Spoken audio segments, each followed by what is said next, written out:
On the line today, I'm lucky enough to have the delicious Steve Thompson, who created something called Glance. Steve, good morning. Can you tell me what Glance is? Morning, Damien. Glance is, for me, I suppose it's a tool. It's a tool for having somebody think of a word and you just know what it is. And the real the real carrot for me when I was kind of working through it and coming up with it was that the selection process, which just seemed really fair, really open. They'd open to any page anywhere in the magazine, go to any lump of text, and just think of any significant word in the text. All you do is you just steer them away from words like and the or but. And as long as I think of a big, long, interesting word, you're going to know what it is. So, how did you come up with the idea? What was your starting point? What problem with existing book tests were you trying to solve? I don't think it was so much of a kind of a negative process of trying to solve a problem. It was more I saw an opportunity. Sounds a bit trite, but I think that's what happened anyway. It's a long time ago now. But basically, when you flick through a book, it's hard to impress upon people that all the pages are really different from a distance. Whereas if you flick through a magazine and from a distance, a magazine, it's very evident that every page is entirely different and um, kind of unique. And I think this gives us kind of a subconscious message that every bit of text is unique and different as well. There's something quite natural about magazines that you might just have them in your case, or you might just pick one up off a table somewhere or whatever, more so than a book.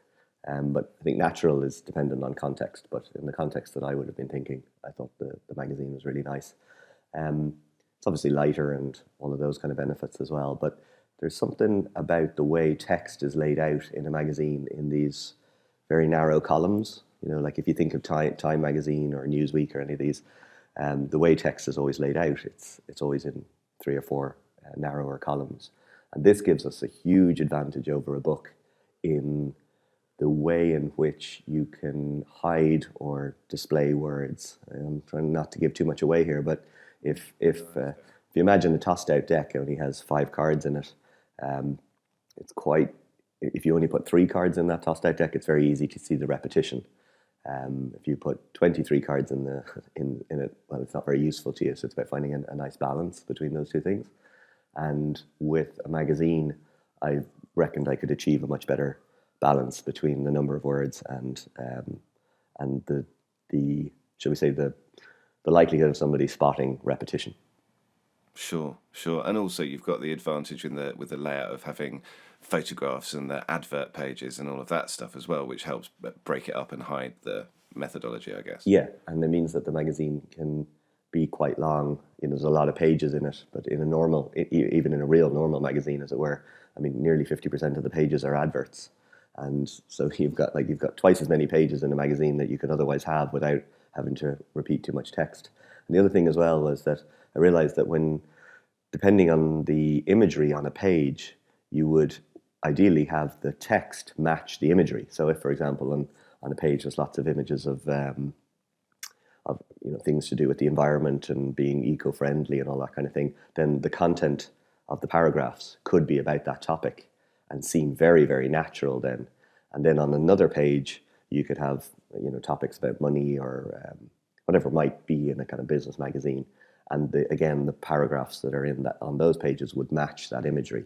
And yet we can still have our kind of, shall we say, clever devices about what words we're using map through the various pages. So even though you're getting all this variety in, shall we say, the framing of the paragraphs, you're still getting the same repetition, basically. But it's much, much harder to spot.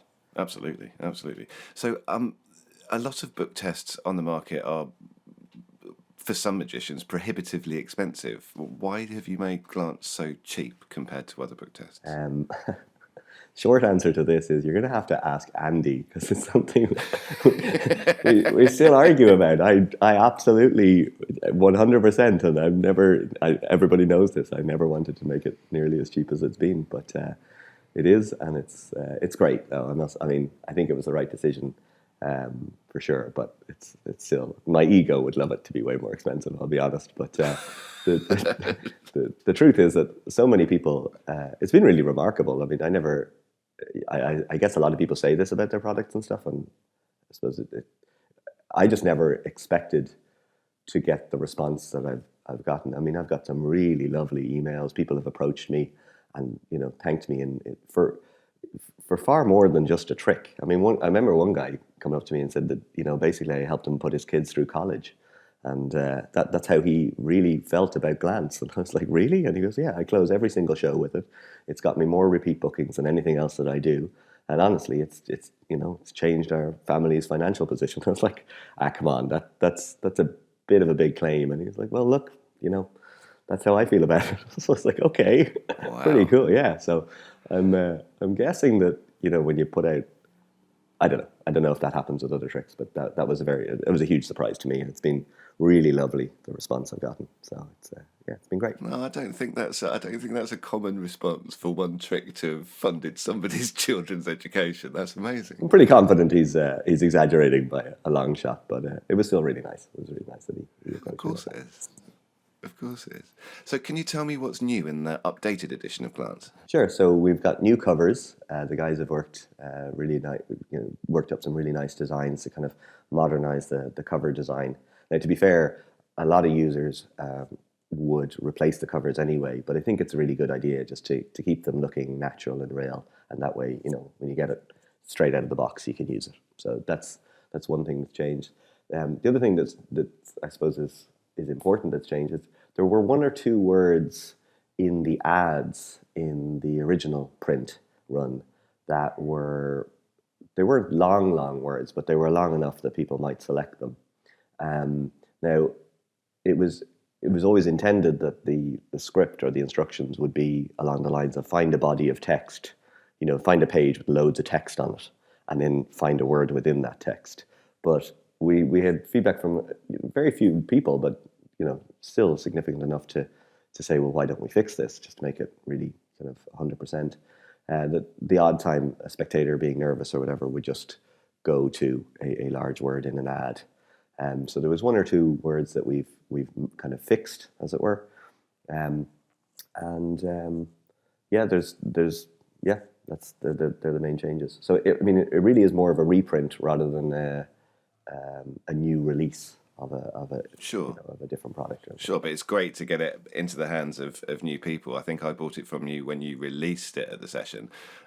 So nowadays there's going to be a whole bunch of new magicians that haven't even are unaware of it. Yeah, So to be able to give them the opportunity to perform such a strong book test for such a low price is a great thing. But who should buy Glance? What kind of person is it aimed at?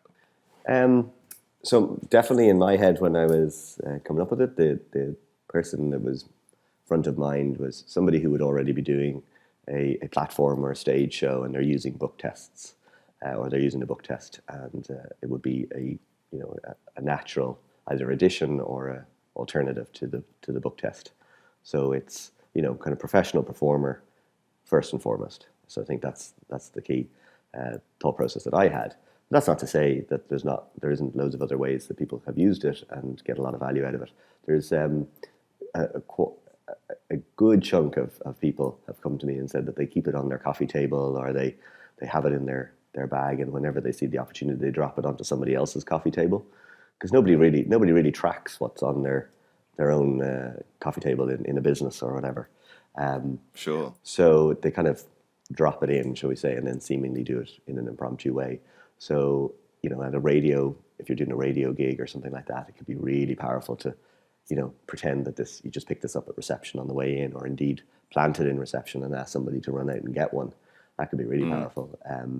But to perform it, either it's kind of the two ends of the spectrum. Either the very informal way, or the more kind of theatrical, legitimate kind of platform performance. I think they're the two ends of the spectrum. It could be almost the sort of thing that the jerks would talk about planting something in somebody's house and just doing it like one-on-one for somebody and creating that kind of moment of astonishment.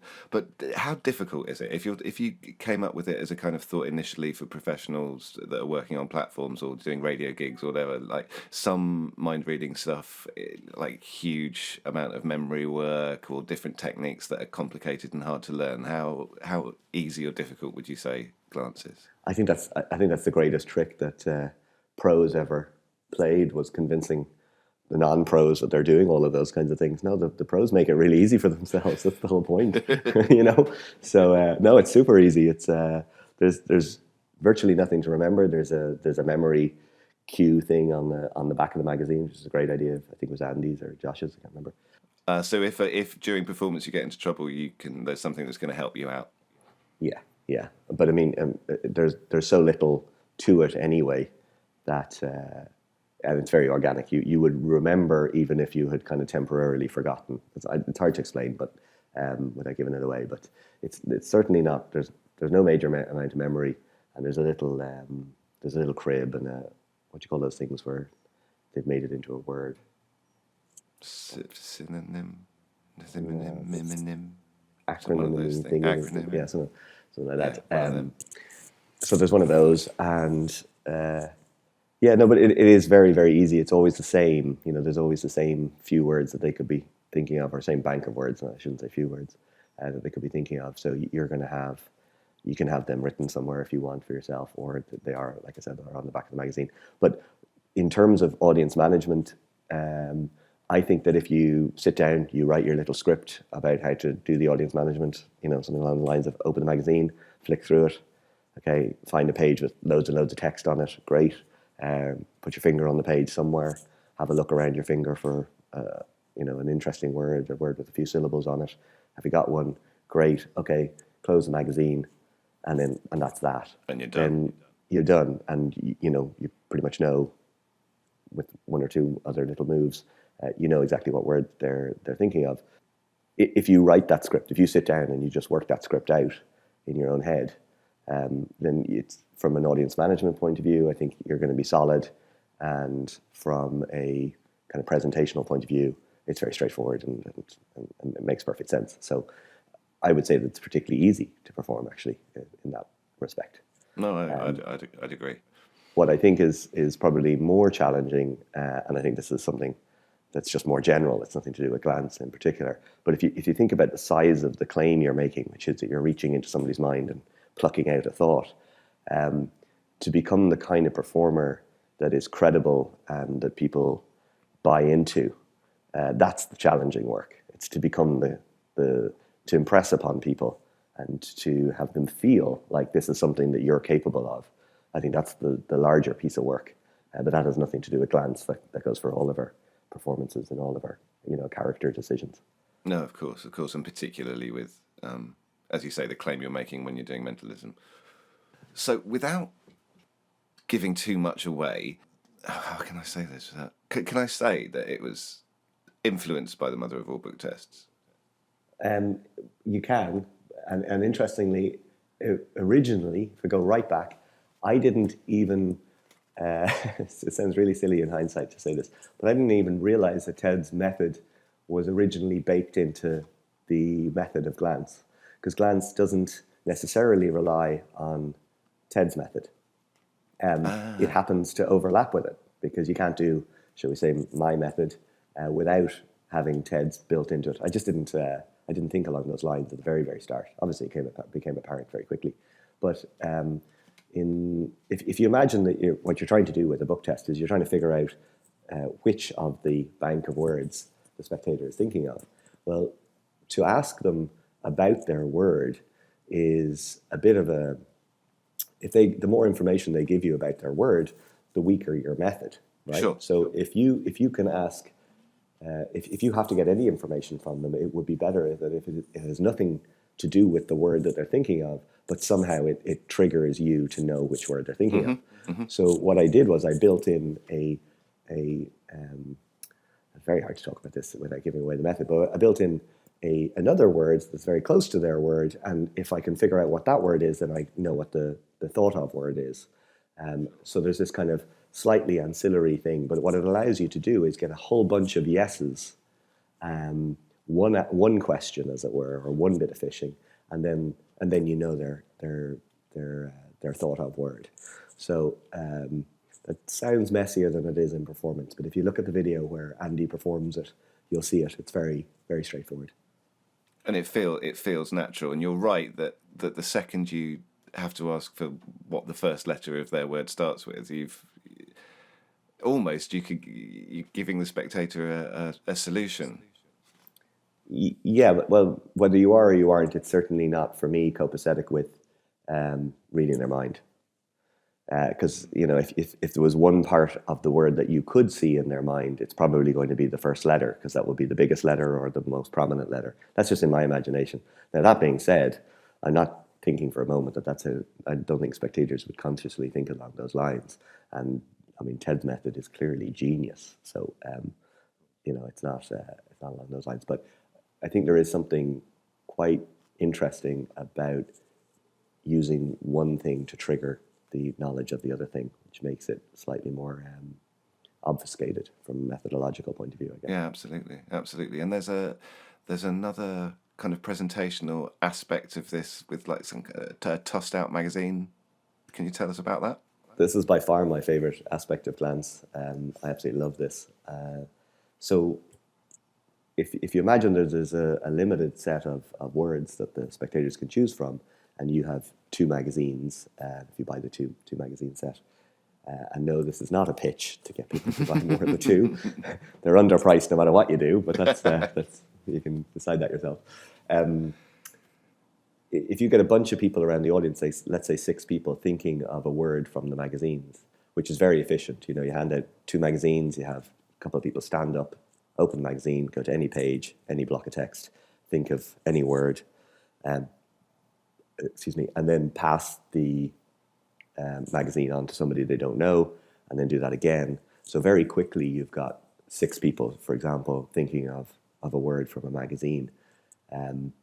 This is theatrically, I think, very, very elegant, very powerful. You've got 6 people spread around the audience, all separated, all don't know each other.